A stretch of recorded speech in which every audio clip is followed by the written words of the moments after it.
What is up, boys and girls? Let's get it going. Boom, boom, boom, boom, boom. Give me thumbs up. Appreciate it. Subscribe. I want to get this channel growing big. Want to share the video with friends and family. I'd appreciate it. If you think this is valuable information and you're a cannabis investor and you have friends who are cannabis investors, then share it with friends and family. This is a video on Tilt Holdings financial report card score. Gonna go through to the best of my ability without having the paper at hand and all that, but it's gonna be good, special edition. And yeah, that is what's up. So if you're new to the channel, do your thing, subscribe, hit the bell for notifications. Want to disclose, not a financial advisor. This is just for entertainment information purposes. Do not buy or sell based on anything I talk about. Buy or sell after research, due diligence, and you like the investments you're pursuing. All right, so Tilt Holdings, the previous quarter they did about 46 million or 45 million in US dollars, and they were positive EBITDA. And then this quarter it was an annual, so it's a little harder to kind of digest it. I'm not gonna put in like 2 hours. I'm very busy to try to decipher between things and stuff when you're doing an annual report. So, but I'm basing it on the financials, the whole Globe Newswire report, and they said they did 33 million for the quarter, so lower revenues, and then also net loss. The adjusted operational income was minus 12 million, so that was higher than last quarter.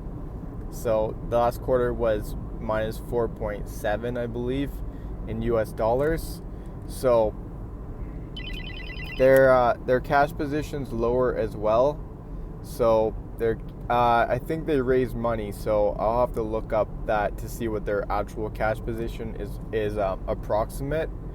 I think they're okay for cash, because I just have to figure that out. If I find that out, I'll leave it in the comments, that information. So basically they didn't have that much cash on the actual financials. It said they're like 2.5 million, but I may be able to calculate that, they did financing after the date of their financials of, I believe it's March 31st. So anywhere from like April to now, then that would raise their cash amount if it was like in the 10s and 20s and 30s of million, because I think the financials, the financing was like 35 million they did. So I'll have to reassess that. But yeah, they're definitely not the most cash rich company in the USA, so that's kind of their downfall. But they do have a lot of great technology with Baker. I think that's what it is, Baker and Technologies, I believe that's their company. And they have like Brightside. They got some dispensaries, and then their big company is Jupiter, which is doing around like 70 to 80% of their revenues. So they're a pretty big player in the vape industry. I mean, I think that's why their financials were a lot better actually the previous quarter, because going into legalization 2.0 and the end of December, probably, and then even like just going into 2020, there was a lot of companies that were probably buying a ton of vape from C-Cell and Jupiter. So that really adds up their revenues. But maybe they didn't have the same type of sales this quarter because they'd already had enough in their warehouse. So, I mean, without working for Tilt Holdings, and there is a conference call. I'll try to leave it in the description or in the comment section, so you guys can check out the conference call.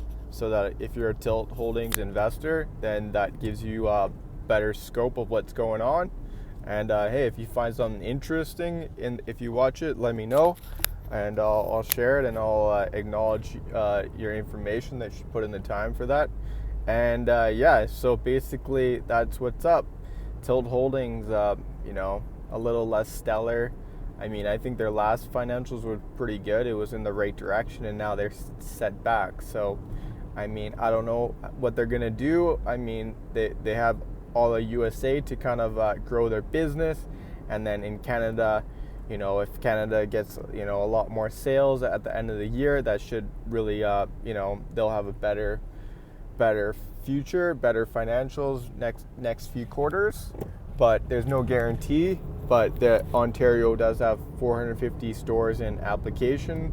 So, you know, whether there's 100 stores that open up in the next 2 months or 50, and then, you know, there's like 150, 200 in the next 3 to 4 months that are open, you know, that's going to add a lot of revenues towards the whole Canadian market. You know, when you're talking about Ontario being 40% of the population, so, you know, if this 40% of the population, literally they should get 40% of the sales.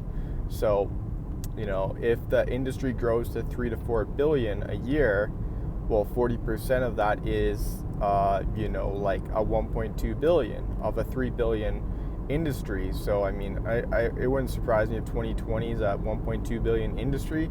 So, you know, if they're, you know, getting a lot more sales, whereas right now I think the best month they've done is like 60 million in Ontario. So if they start doubling those numbers, you know, they're going to be a bit in vape sales. So they can add a few million, like 3 to 5 million or so, like more, based on more sales in Ontario. So, you know, then it's just going to grow and grow. But there also needs to be kind of a global dimension of, you know, working itself out into more countries like Brazil and Germany and all these big countries with big populations. That's going to really enable Tilt Holdings to get to the next level where they're working towards doing 100 million a quarter. Because at 100 million a quarter, they're going to be in a way different realm. They're going to be able to attract a lot better capital. They're just going to be able to be on a much bigger stage, and you know, they don't have crazy amounts of expenses. So when they get to those levels of revenue, they're going to be able to be cash flow positive. So that's going to really change the game for them, and you know, they can expand as well at the same time. And I think that's going to make them a big player when the global realm happens. But for now, you know, they're kind of in a holding stage. I mean, they're one of the best players in USA, but they do have issues. Like they're about 58 cents in Canadian funds, probably somewhere around 40 cents in US dollars. So, I mean, there's definitely some, you know, they went as high as 70 cents, so who knows where they're going to go. Where I'm going to give them for financials, it's not going to be great. You know, I'm pretty much, I'm hardcore. I gotta be disciplined with these companies, you know, because I need to be accountable for my actions, you know. So when I'm looking at these financials, I'm putting my own perspective on them. You may disagree. You may think I'm a little harsh. You may think that they deserve a lot better, but I've been putting in tons and tons of time. I think I know these markets pretty well. I'm trying not to be biased at all. Look, if I was going to be biased, I would just give them an A+, because I have shares in Till Holdings. So it does me no good to say, but I got to be real with my people, my viewers and subscribers. You know, you guys are really lucky. I don't think you guys understand this. A lot of you guys, that when I was coming up learning the cannabis game, nobody was teaching me what I'm learning and sharing with my viewers and subscribers. Like, nobody was able to like decipher and explain like these net losses and you know, go into like so much detail with these cannabis companies, and to really decipher the winners and the losers. So that's what I'm doing, you know, and on a quarter by quarter basis. You know, it's not like, oh well, OGI is a good company in January, so they're a good company in October. No, it's on a quarter by quarter basis. You know, like OGI may have a great quarter next quarter, but that doesn't take back the fact that their last quarter wasn't that great. So it's on a quarter by quarter basis.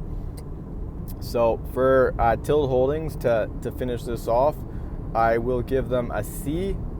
There's reasons for them to be a C+. but with their development stage and the fact that they had lower revenues and more net losses, they also had to write down a lot of stuff for their for the whole annual year end. But the annual year end was 152 million, I believe, and it was quite a bit in losses for the year.